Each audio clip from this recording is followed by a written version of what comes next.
బండ్ల గణేష్ గారిని పిలిచే టైం వచ్చేసింది.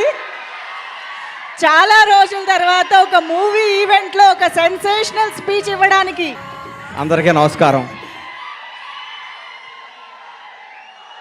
ఒక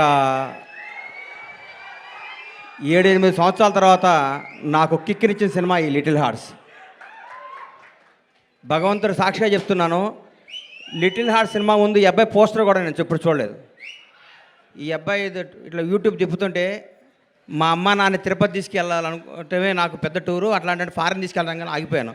ఎందుకంటే నన్ను అమ్మ నాన్న లవ్ చేసేవాడంటే నాకు అంత ఇష్టం, అక్కడ ఆగిపోయాను.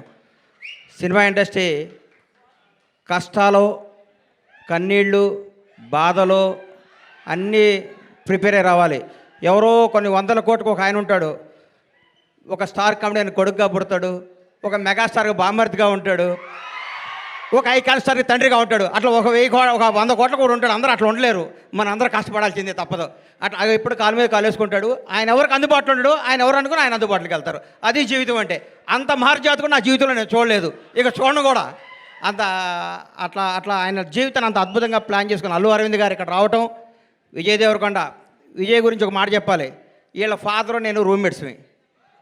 ఒక 3 రోజులు మిస్ అయ్యాడు. ఏంది గోవర్ధన్ అన్న రాలేదు అన్న, నా కొడుకు పుట్టాడు అన్నాడు. అది హీరో పుట్టాడా అన్న, మీ నాన్న అడుగు చెక్ చేసుకో అన్నాను అనలేదా? విజయ్ అన్నాడా? అది గుర్తుపెట్టు.